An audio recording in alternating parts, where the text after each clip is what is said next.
항상 기대했으면 굉장히 심각해지는 대통령이었었는데 이렇게 또 참여해 주셔가지고 분위기가 참 좋아진 것 같아요.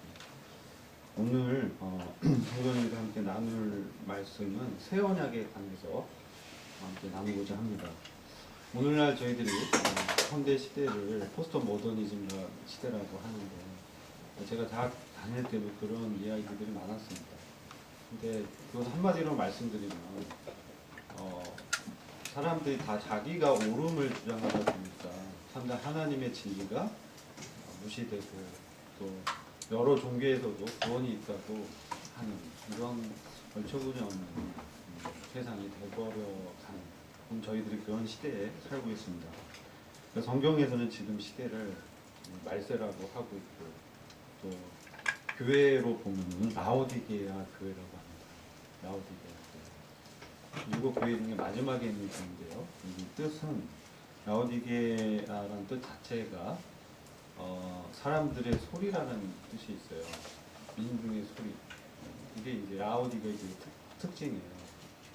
그래서 오늘날의 그 시대를 보면 경제가 많이 발전했습니다. 물론 어떤 나라들은 참 어려운 나라도 있지만 전 세계적으로 이 부가 많아지고요. 돈을 막 이제 찍어내는 거죠. 그래서 돈의 우리 유동성이라고 하는데 화폐도 풍부해지고 그런 시대에 있습니다. 그러다 보니까 우리 마음이 하나님 없어도 부유해지고 마치 이제 뿌듯해지고 통장에 잔고가 이렇게 쌓여갈 때 마음이 뿌듯해지는 그러한 시대가 지금 대표적인 지금 물질 많는 시대라고 합니다. 그래서 이런 시대에 우리는 어떻게 살아가야 하는가 이런 것들을 보고자 하는데요. 관련 말씀은 여러 계시록에도 있고 고린도 후서에도 있고 또 히브리서 말씀 이런 말씀을 통해서 함께 상고하고자 합니다. 이제 계시록 3장 14절 제가 읽어드리겠습니다. 라오디게아 교회 사자에게 편지하기를 아멘이시요 충성되고 참된 증인이시요 하나님의 창조의 근본이신 이가 가라사대 내가 내 행위를 아노니 내가 차지도 아니하고 더없지도 아니하도다. 내가 차든지 더없든지 하기를 원하노라. 내가 이같이 미지근하여 더없지도 아니하고 차지도 아니하니 내 입에서 너를 토하여 내치리라. 여기서 우리가 이제 일곱 교회를 살펴보실 때는 주님은 어떤 모습으로 교회에 계시되는가 이게 매우 중요합니다. 왜냐하면 그 주님의 모습이 사실 교회에게 보여주고자 하는 주님의 계시죠. 근데 여기 보면은 주님은 아멘이시고 충성되고 참된 증인이시다 이렇게 말씀하죠. 그래서 주님은 그분의 생애를 통해서 항상 아버지의 그 말씀에 아멘하시고 또 충성되게 증인의 삶을 살아오신 그런 분이라는 것을 보여주시고 또한 창조의 근본이시다. 그래서 주님이 창조자 아들 하나님으로 말씀으로 세상을 창조했다는 것을 보여줍니다. 근데 이 라오디게아 교회의 이 성도들의 상태가 미지근한 상태라는 거예요. 이게 이제 과거에는 이게 어떤 상태일까 그런 의구심을 많이 했었어요. 근데 어떤 형제가 이런 분별을 잘 한 것 같아서 그 분별은 이런 분별입니다. 그 라오디게아 교회 물이 귀했습니다. 그래서 물을 이제 얻으려면은 굉장히 그 땅 자체가 석회들이 많아서 물을 먼 운송로를 통해서 운반 파이프를 통해서 물을 이제 공수해 왔어요. 근데 이게 찬물도 있고요, 더운 물도 이렇게 있잖아요. 찬물은 참 시원합니다. 더운 물 어떻습니까? 우리가 이제 깨끗게 하고 또 용수로 쓰기도 하고 이런 용도가 다 다른 거예요. 그런데 이 물의 용도가 이제 차갑거나 덥거나 해야 우리가 취할 수 있는 거죠. 그러니까 주님 앞에서 저희들이 다 주님의 어떤 자녀로 또 맡은 바 이제 은사대로 또 재능으로 섬기는 그런 맡기신 일들이 있는데 그런 부분에 있어서 맞지 않는 상태에 있는 거죠. 미지근한 물처럼. 그럼 주님이 어떻게 하시겠느냐? 토해내는 거예요. 주님이 그분의 교제권에서 배제시켜버리는 그런 주님의 그 마음이 그렇다는 거예요. 안타까운 마음을 품고 계시면서 이러한 시대의 이 성도들의 마음은 사실 물질적인 부로 부요해서 17절 보면은 계시록 3장 10절 보면은 나는 부자라 부유하고 부족한 것이 없다라고 하는 것이죠. 이것은 어느덧 외적인 부가 마음의 침투에 들어와서 마치 영적으로도 부유한 것처럼 느끼고 있다는 거예요. 근데 주님은 사실 주님의 관점에 봤을 땐 공고하고 가련하고 가난하고 눈이 멀었고 벌거벗었다. 이게 이제 주님의 판단이었습니다. 오늘 현대 기독 교계의 상황이 그렇다는 것을 저희들 보고 있습니다. 사실 이 교회 안에는 거듭나지 않은 사람들도 많이 있었던 것 같아요. 그러다 보니까 이 세속화가 빨리 진행되고 하나님의 복음이 그들의 삶을 주장하지 못하고 또 교회에 관한 진리의 말씀이 그들의 행동의 기준이 되지 못한 상태가 되어버리고 사람들의 말이 라오디게의 특성이 사람들의 말이 교회를 이끌어가는 행위 기준이 되어버린 상태인 거예요. 그럴 때 주님은 어디 계시냐? 20절 보면 주님은 문 밖에 서 계시는 거죠. 분명히 교회인데 주님은 문 밖에 서서 주님은 문을 노크하고 계십니다. 이게 우리는 그 복음 전할 때 많이 사용합니다. 주님 문 밖에서 두드리고 있다. 근데 안타깝게도 이것은 라오디가 교회에 쓴 편지입니다. 교회에 대한 주님의 편지라는 거죠.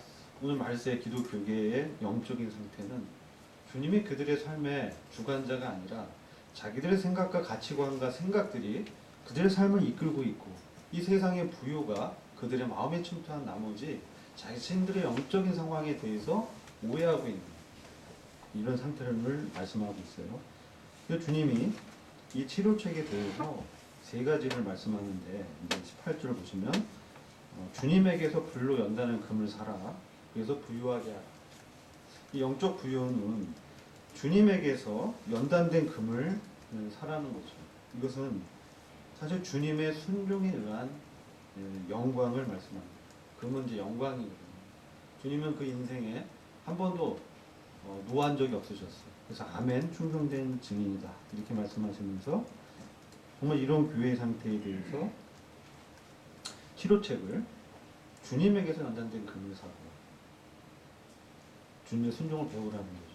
그 다음 흰옷을 사서 입어라. 이것도 주님에게서 흰옷을 사서 입으라고 하고 있어요. 라오디가 교회에 풍부한 것이 양털 옷이었습니다. 양털 굉장히 비쌀 거 아니에요. 그렇죠. 또 라오디에는 금이 이제 많았어요. 그래서 주님은 그들이 풍부한 것들이 그들의 마음을 채우고 있던 것들을 주님의 것으로 대체하기를 원하시는 거예요. 주님에게서 금을 사라.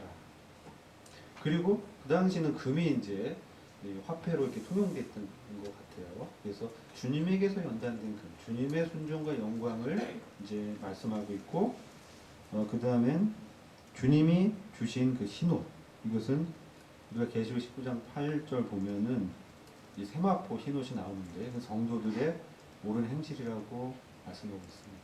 그것을 주님에게서 살아가는 거죠. 우리의 옳은 행실, 우리의 의로움은 사실 주님에게서 나온다는 거죠. 그리고 이제 안약이 이제 라오디게아 지역의 특산물이 안약이었습니다. 근데 너희들이 안약이 아니라 내게서 안약을 사라고 하는 거예요. 근데 안약 이런 것은 뭐냐면 성령의 기름 부음을 상징합니다. 그러니까 주님에게서 성령의 기름 부음을 입어서 오라는 것이죠. 이것이 이제 라오디게아 교회에 필요한 것들이에요. 그럼 이것을 어떻게 얻느냐? 주님 방법도 말씀합니다. 주님이 문 밖에 서서 우리 마음의 문을 녹하고 있다는 거예요. 우리 마음이 주님의 성전인데 주님이 문 밖에 서서 녹화할 때, 또 기다리실 때 그 음성을 듣고 문을 열라는 거죠. 주님의 음성을 듣고 문을 열면 주님이 들어와서 그로 더불어 먹고 그는 나로 더불어 먹으리라. 이렇게 주님으로 더불어 사는 삶이 되지 않으면 우리가 현대 지금 이 시대의 부유한 물질 만능 시대에서 신앙을 지킬 수 없다는 거죠. 그래서 여러분들이 주님과 교제가 어떠신지 우리가 자신들을 이제 살펴봐야 할 때라는 거죠. 내가 주님과의 교제보다 뭔가 더 우선적으로 여기는 것이 있는 것이 아닌가. 그게 우리 뭐라고 하냐면 우상이라고 합니다. 우상. 영적인 우상. 주님보다 내 인생에서 더 우선시된 그것들을 내려놔야 되는 거죠. 그래야 주님의 음성이 들립니다. 그래서 이제 이 시대를 이제 살펴보면서 라오디게 교회에 대한 메시지가 제게 좀 부담이 돼서 말씀을 드렸어요. 그래야 우리가 열심을 낼 수 있어요. 그리고 돌이킬 수 있습니다. 이게 내 힘으로 잘 안 돼요. 근데 주님과 교제 가운데서 주님 음성을 들으면 회복이 됩니다. 그래서 오늘 이제 주제인데 새 언약인데 이 말세 교회 이 시대 가운데서 어떻게 새 언약의 일꾼으로 살아갈 수 있는가, 그런 부분이 우리의 중심적인 교훈의 오늘 제가 나눌 메시지인데요. 고린도후서 3장 4절 말씀을 같이 보시겠습니다. 고린도후서 3장 4절부터 제가 8절까지 읽겠습니다. 다 찾으셨죠? 고린도후서 3장 4절.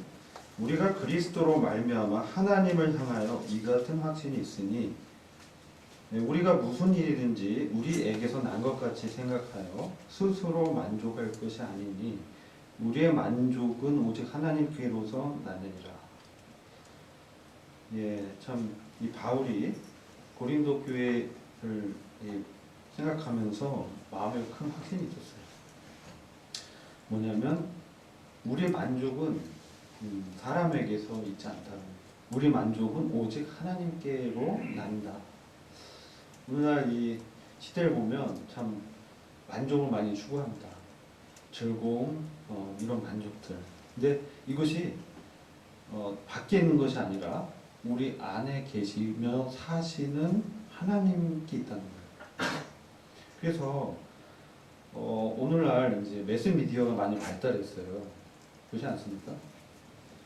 제가 주로 많이 사용하는 핸드폰, 그리고 TV, 인터넷, 이런 모든 스크린을 통해서, 그리고 음악, 뮤직을 통해서 이 엔터테인먼트 문화가 굉장히 발달했어요. 그래서 외부에서 사람들의 마음을 만족하게 해주고 막 실제로 기뻐요. 근데 잠시 잠깐인데 그것을 더 유지하려고 막 이제 애쓰는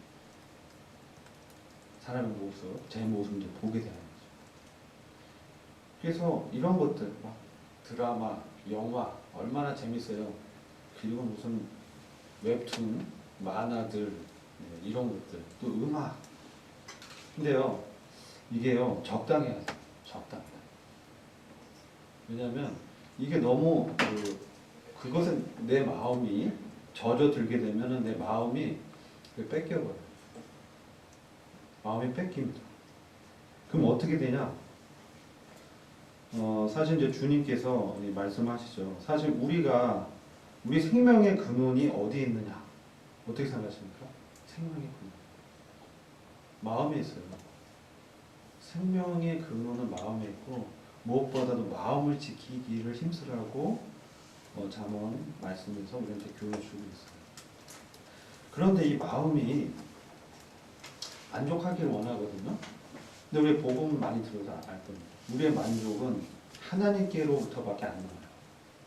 우리 안에 마음에 공허한 이 구멍 뚫린 마음이 있습니다. 우리는 신의식이라고 합니다. 하나님께서 인간을 창조할 때 하나님으로만 충족되는 마음을 주셨어요.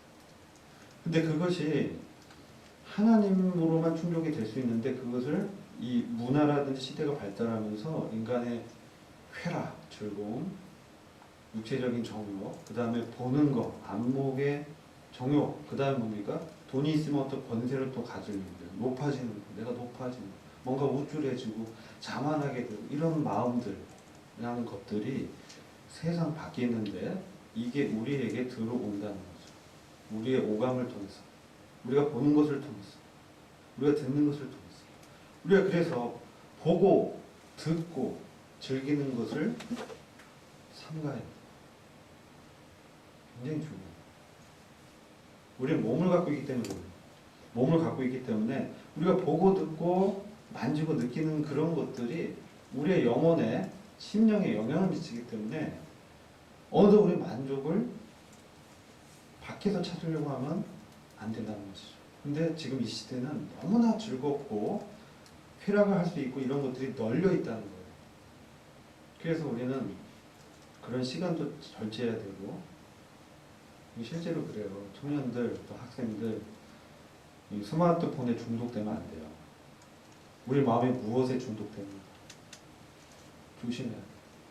왜 제 말씀드리냐면, 저도 뭐 영화 드라마 굉장히 좋아하는 사람인데 그걸 즐기다 보면 어떻게 되냐면요, 내 영이 흐려져요. 실제로 그래요. 영이 흐려진다는 건 뭐냐면, 말씀을 읽어도 묵상해도 하나님의 뜻이 내 안에 들어오지 않아요. 그것에 감동되지 않아요. 그냥 문자로 느껴져요. 그냥 글자예요. 이게 이스라엘의 백성의 상태가 그러했어요. 그들이 제사와 예물을 드렸지만 그들의 마음은 하나님을 추구하지 않았습니다. 그냥 예식 가운데 노출됐을 뿐이에요. 그러니까 주님이 그런 제사 예물을 기뻐하지 않는다라고 말씀하셨어요. 내가 너희들이 드리는 제사 예물을 기뻐하지 않는다. 고만 드려라. 이자야서 보면 있잖아요. 고만 잡아서 드려라. 피냄새가 진동하는구나. 내가 질렸다. 이런 거죠. 왜요? 그들의 마음이 중요하다.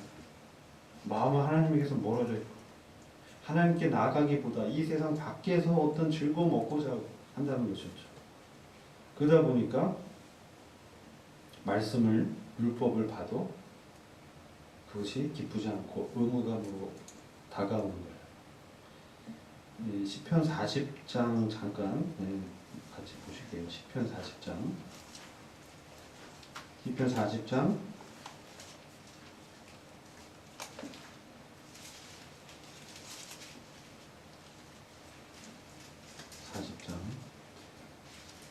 6절부터 8절인데요. 자, 찾으셨죠? 제가 읽겠습니다.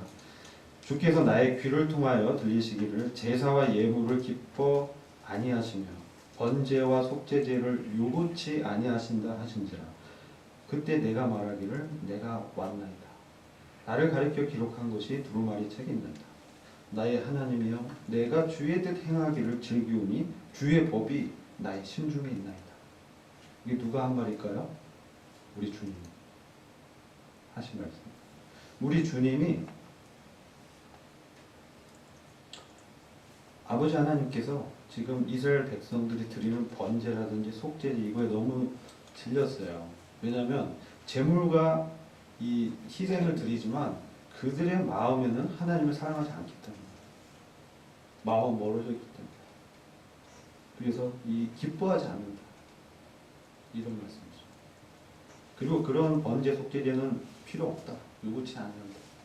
그러면서 정말 중요한 거는 내가 왔나이다. 이게 히브리서 8장에는 동일한 말씀을 이와 같이 표현하고 있죠. 히브리서 8장 가서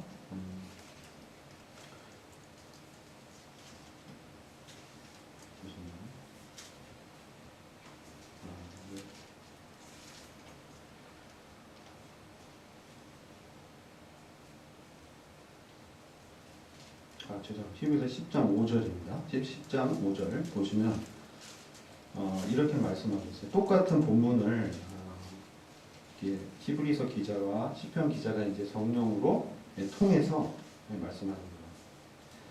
그러므로 히브리 10장 5절입니다. 그러므로 세상에 임하실 때 가라사대 하나님의 제사와 예물을 원치 아니하시고 오직 나를 위하여 한 몸을 예배하셨도다. 전체로 번제함과 속죄제는 기뻐하지 아니하나니 이에 내가 말하기를 하나님이여 보시옵소서. 두루마리 책에 나를 가리켜 기록한 것과 같이 하나님의 뜻을 행하러 왔나이다.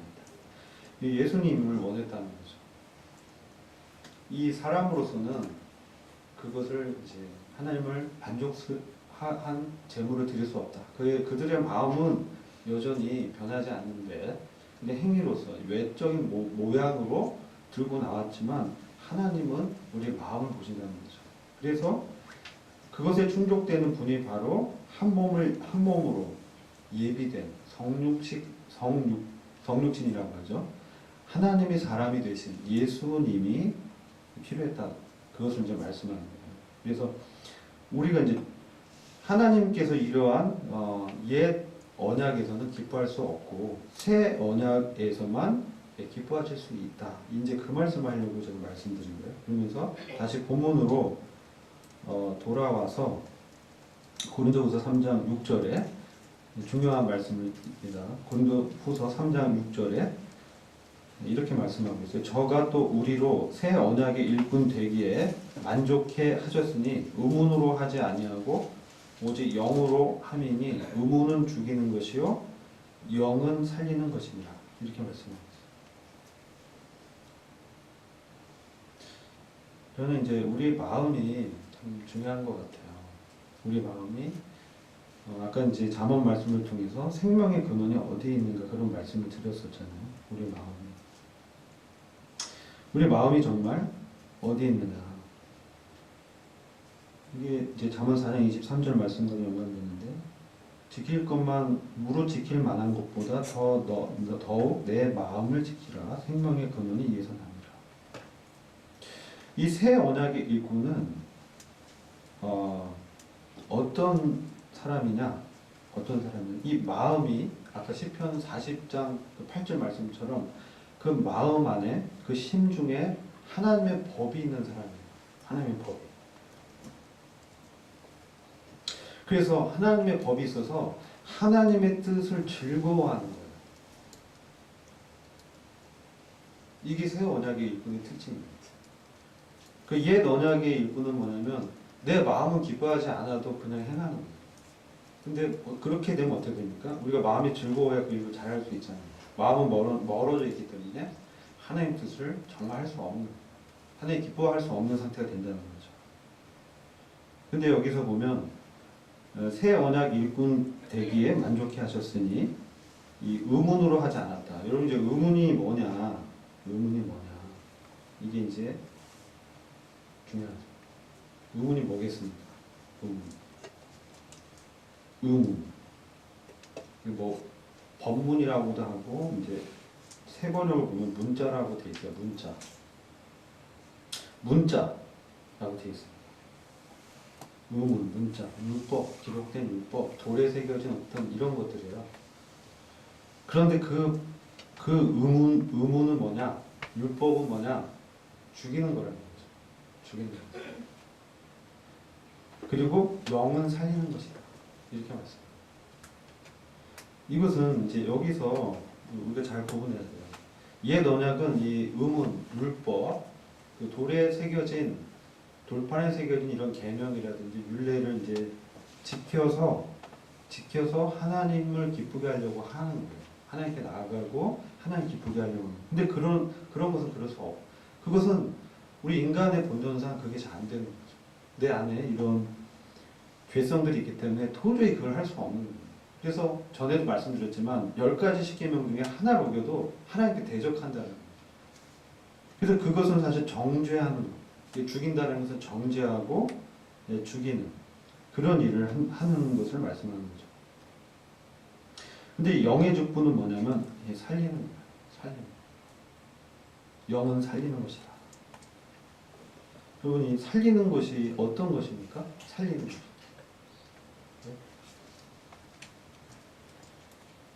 요한복음 6장 63절, 64절 보면은 주님이 이런 말씀하십니다. 한번 같이 볼까요? 요한복음 6장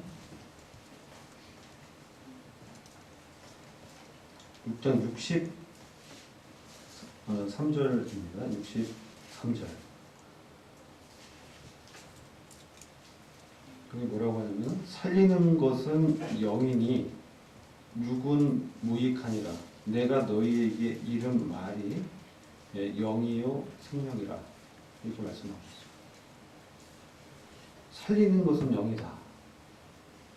육은 무익하다. 사람들 이렇게 볼 때요.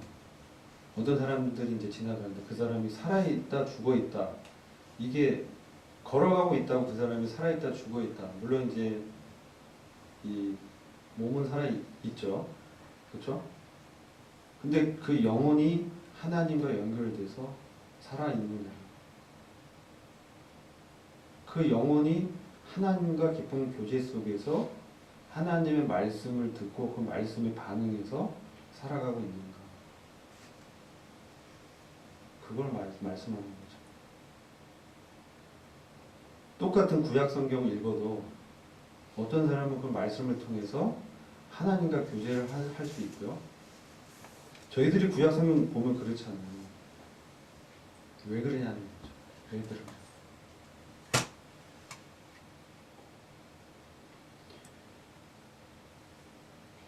그것은 바로 성령님의 역사 때문에 그렇습니다. 성령님이 우리가 믿을 때 우리 안에 임하시면서 성령님이 우리 안에서 우리 영을 살리는 거예요. 그래서 이런 부분을 우리가 이제 헷갈리면 안 되는데, 이 문자, 구약의 이 율법 문자로 하더라도요, 내가 어떤 마음으로 이 말씀을 듣고 읽느냐가 중요한 거예요.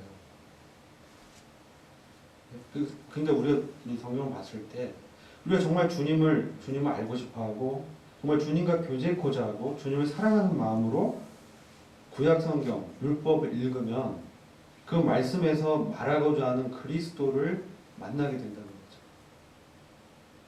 근데 그것이 아니고 내 마음은 상관없는데 그냥 읽으면 그것은 아무런 소용이 없는 거예요.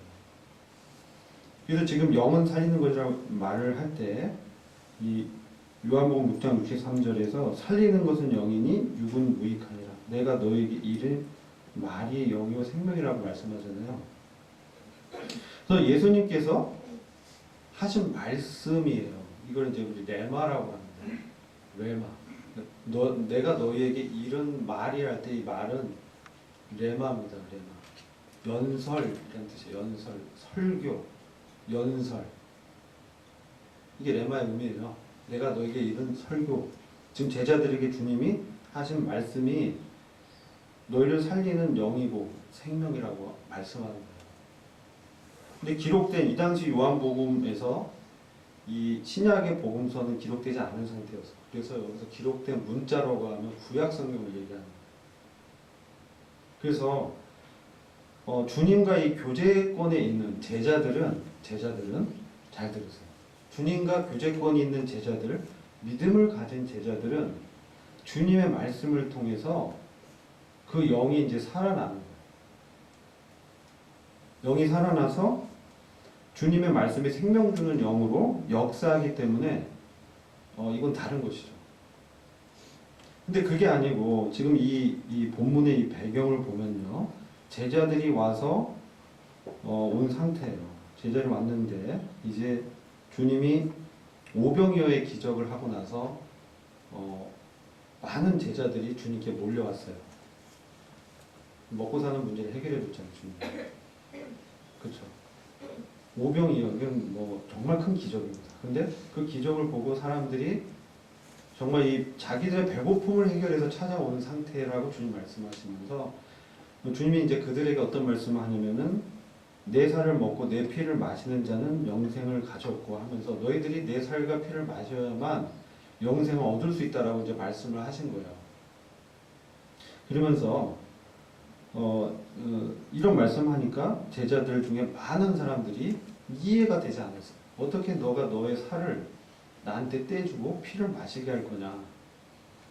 이게 도대체 무슨 말이냐? 그러면서 이제 말씀이 어렵도다 하고 이해하지 못하니까 이제 떠나간 것이죠. 그러니까 주님이 12 제자한테 너희들도 이제 나를 떠나려고 하느냐 그러니까 시몬 베드로가 가로되 생명의 말씀이 여기 있사오니 우리가 어디를 가겠습니까? 주님은 하나님의 거룩하신 자인 줄 우리가 알고 믿었나이다. 이제 이게 이제 쭉 뒤에 기록돼 있어요. 이게 68절과 69절 말씀이에요. 영생의 말씀이 계시며 우리가 네게로 가오리까. 우리가 주는 하나님의 거룩하신 자신 줄 믿고 알았사옵나이다. 이 말씀을 흥정력으로 보면 우리가 주는 하나님의 아들 그리스도인 줄 믿고 확신했습니다. 이 말씀이에요. 근데 우리는 이런 부분에 있어서 우리가 정말 주님이 우리의 영을 살리고 이 그리스도고 하나님의 아들인 것을 정말 믿고 있느냐. 이런 문제에 직면하게 됩니다. 어느 사람들이 또 요즘 이제 청년 실업 문제가 참 심각합니다. 그리고 이제 또 청년들이 이제 결혼 문제도 심각하죠. 근데 이런 걸 쭉 보면서 그리고 저희들은 이제 기성세대와 또 나이가 더 드신 이제 노인 시대, 노인 세대 이런 세대가 있는데 정말 이런 그 시대가 너무 힘든 시대인 거예요. 물질은 많고 풍요하지만 청년들은 일자리가 없고 이런 시대에 있어요. 너무 힘들어요. 정말 근데 주님은 나의 영을 살리는 분인데 말씀에 보면 그러잖아요. 첫사람 아담은 산혼이 되었고 둘째 사람 마지막 아담은 살리는 영이 되었다. 이 말씀은 아실 거예요. 그런데 그 보면 둘째 사람 마지막 아담은 살리는 영이 되었다. 이 말씀을 할 때 그게 어떤 말이냐면은 생명 주는 영이다라는 말씀. 우리 주님이 부활하신 이후에는 하늘에 거하시지만 중요해요. 지금 어디에 있어요? 하늘에 거하시면서 우리 영 안에 심령에 생명 주는 영의 역할을 한다는 거예요. 이 성령으로 하면은 이제 삼일체가 부인돼요. 이 영은 뭐냐? 내가 너에게 이름 말이에요. 레마 말씀인데 내가 너에게 이름 말이 영이요 생명이라 합니다. 그 참된 생명이 뭐냐는 거죠. 우리가 살아있는 이 상태가 참된 생명이냐? 살아있지만 죽잖아요. 죽어요. 육체의 생명이 끊어져 심장이 멈추거나. 그럼 이 참된 생명은 뭐냐? 영생이라는 거죠. 영생은 뭐냐? 하나님과 그 아들 예수 그리스도를 아는 것이다. 요한복음 17장 3절 말씀. 여러분 이건 매우 중요한 말씀입니다. 우리가 신앙생활 할 때 왜 우리에게 만족이 없고 이 세상 살아가는 데 있어서 세상에 자꾸 이제 한눈 팔려지고 세상의 것에서 즐거움 얻으려고 하고 정말 그리스도 안에서 만족이 없고 주님의 일에 아까 라오디아 교회처럼 주님의 일에 열심이 없는 거예요. 하려고 해도 잘 안 되고요. 자꾸 내 몸은 따로 가는 거예요. 그리고 경험하지 못하십니까? 그리고 우리 청년들이 이제 취업 이런 얼마나 많은 이 고민이 많이 돼요. 그럼 너 지금 너희에게 믿음이 있느냐 하면 너희에게 믿음이 있느냐 하면 또 그 말씀 뭐 맨날 그런 말씀을 한다 그러잖아요. 근데 저는 우리가 우리를 살리는 영인 이 말씀 되신 주님을 정말 그분과 교제 안에 깊이 들어가느냐 그 말씀을 제가 드리고 싶어요. 우리의 그런 믿음이 있는가? 우리는 주님을 믿는다고 하는데 정말 그런 믿음 가운데 들어가고 있는가? 히브리서 10장을 보면은 너희가 참 마음과 온전한 믿음으로 지성소로 들어가는 온전한 데 나아가는 그런 말씀하고 있어요. 우리가 참 마음과 온전한 믿음이 있는가? 마음은 마음인데 참 마음이 아닐 수가 있고요. 믿음은 믿음인데 온전한 믿음이 아닐 수 있다는 거죠.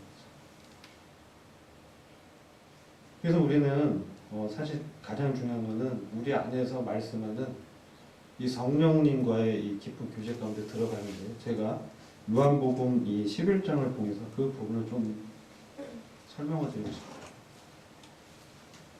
요한복음 11장 이 말씀에 관한 예화예요.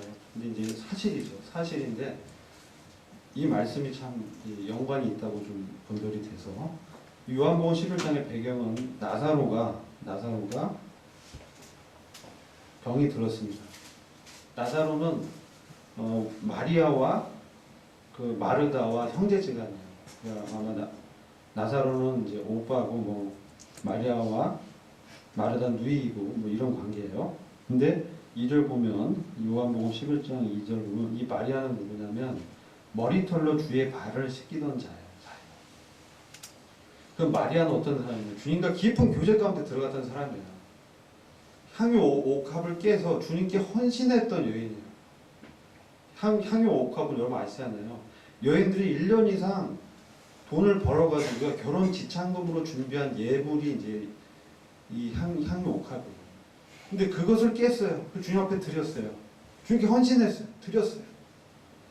그리고 이 나사로는 마리아가 이제 어떻게 소개하냐? 사랑하는 자다. 주님이 사랑하는 자다. 근데 그가 병들었어요. 그 죽음에 이르렀어요.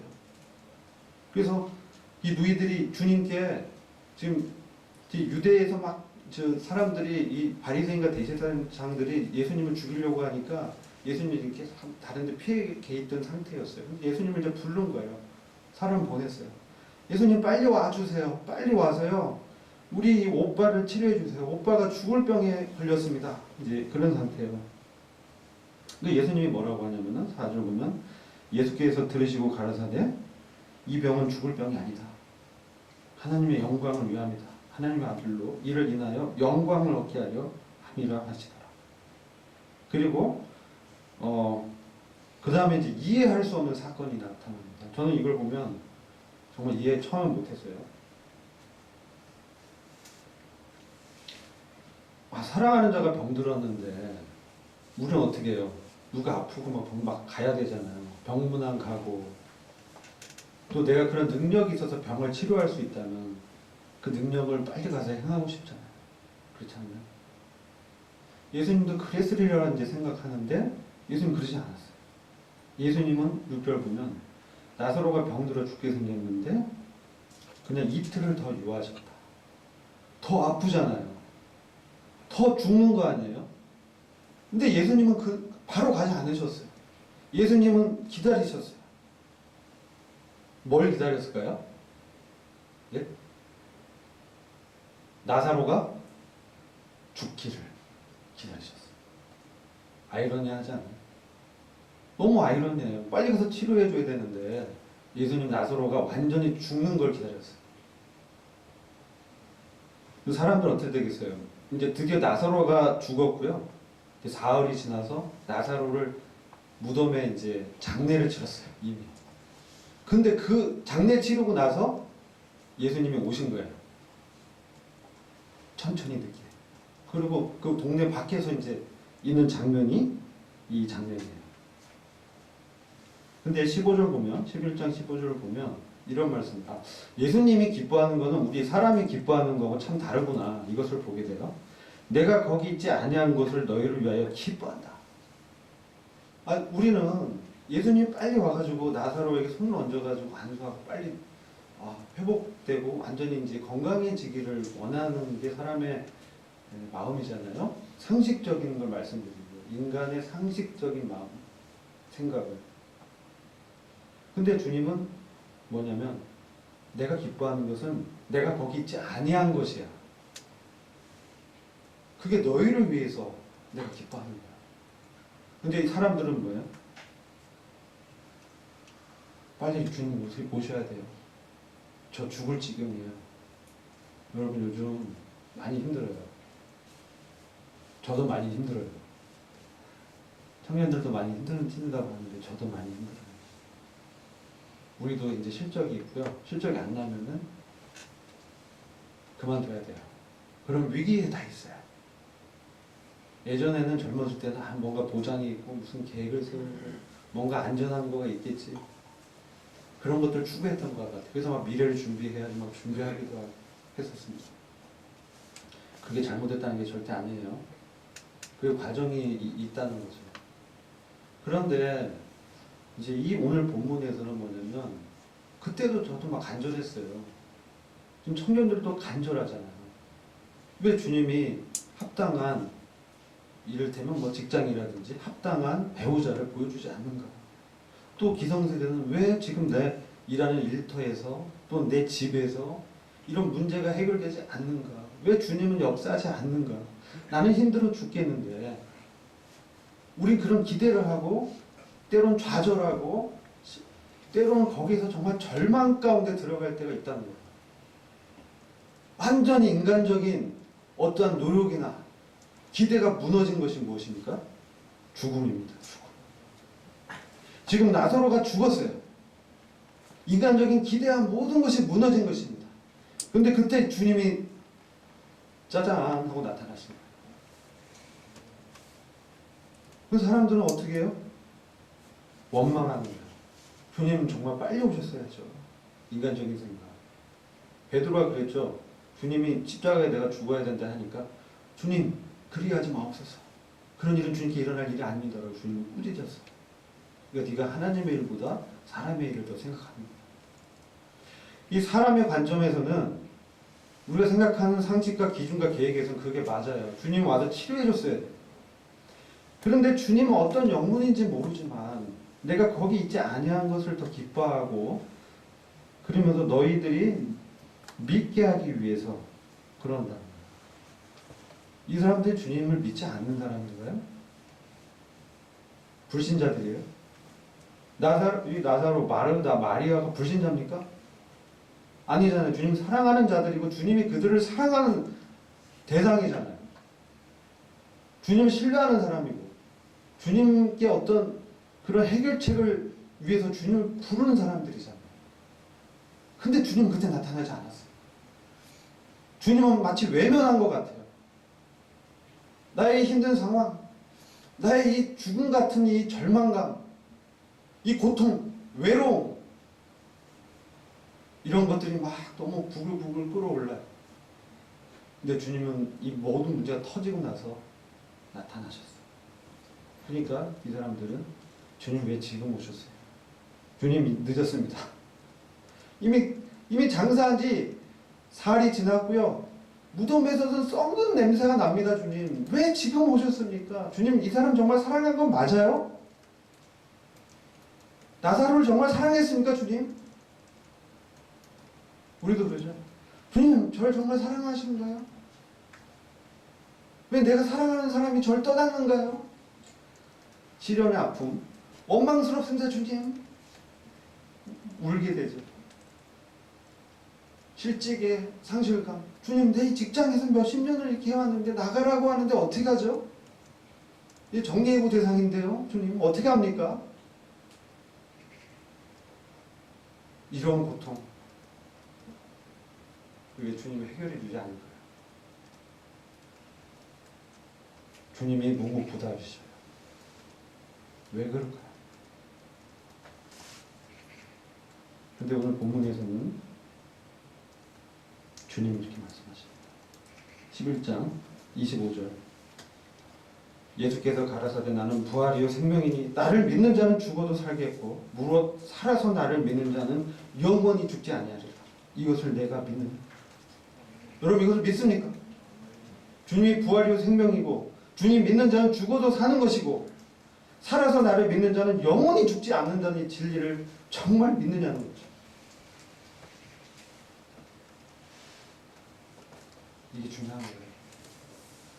주님은 부활의 능력이 있으시고요.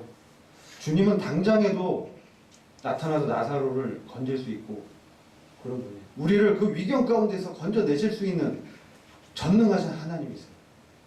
근데 왜 우리의 고통, 우리의 이 좌절과 상실감과 죽음 같은 것들, 이 아픔을 경험하게 하느냐는 거죠. 하나님의 아들이신 줄 내가 믿나이다. 말을 그렇게 합니다. 정말 저는 주님 믿습니다. 주님만 의지합니다. 근데 어떻게 해요? 다 다른 걸로 다 계획해요. 다 주님 믿는다고 하는데 다 이렇게 자기 생각대로 해요. 저는 저에게서 그런 걸 많이 봐요. 이유를 배반적인 모습. 주님 그것을 드러내길 원하는 거예요.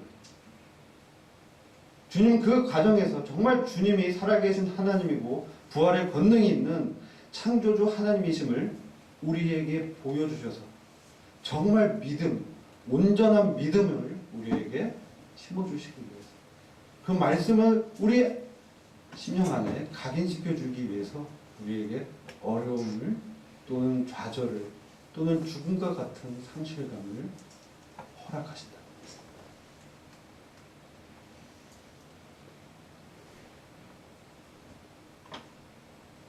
40절 보면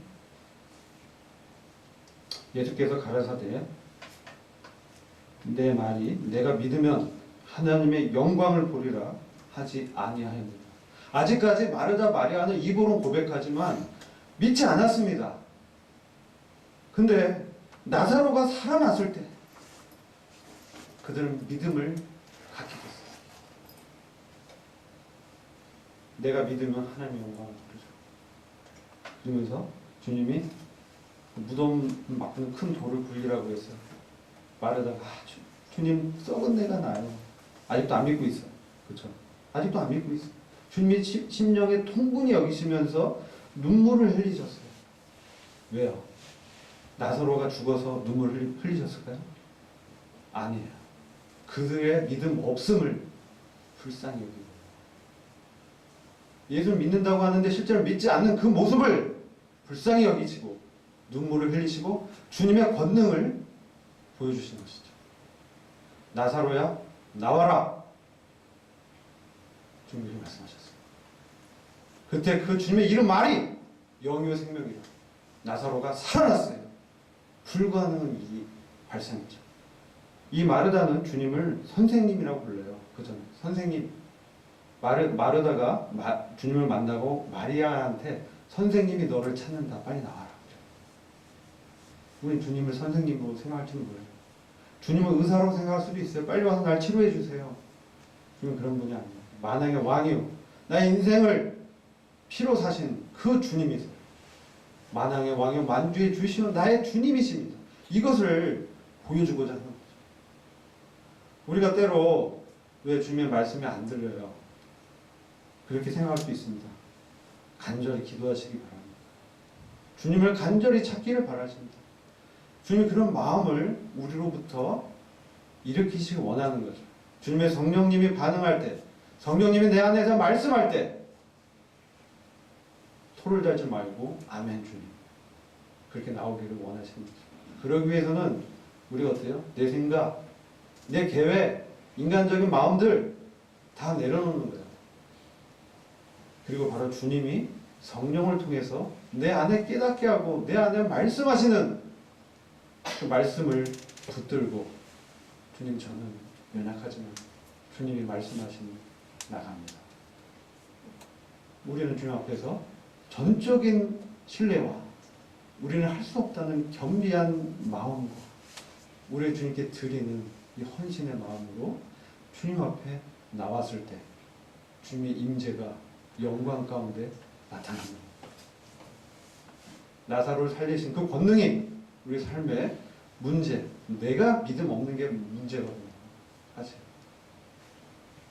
나의 믿음 없음을 불쌍히 여기셨죠. 주님. 그때 주님은 온전한 믿음을 주님으로 우리한테 계시되고 나타나고 역사한다는 거죠. 우리의 삶에서 이런 주님을 많이 만나는 저희들이 되길 원합니다. 기도하고 마치겠습니다. 주님 감사합니다. 오늘 저희들의 이 참 라오디게아 이 교회의 이 현대 영적인 어두운 상황을 주님 보시고 저희들이 이 주님이 저희들의 마음에 문을 두드리실 때 저희가 문을 열고 주님과 더불어 먹고 마시고 살기를 원하는 주님 마음을 보게 됩니다. 저희들이 부질없이 붙들고 있던 인간적인 계획과 생각들, 좌절과 슬픔, 상실감을 주님 앞에 내려놓습니다. 좀 저희들의 마음과 심령을 회복시켜 주시고 주님의 성령으로 속사람을 능력으로 강건케 하여 주시기를 간절히 기도합니다.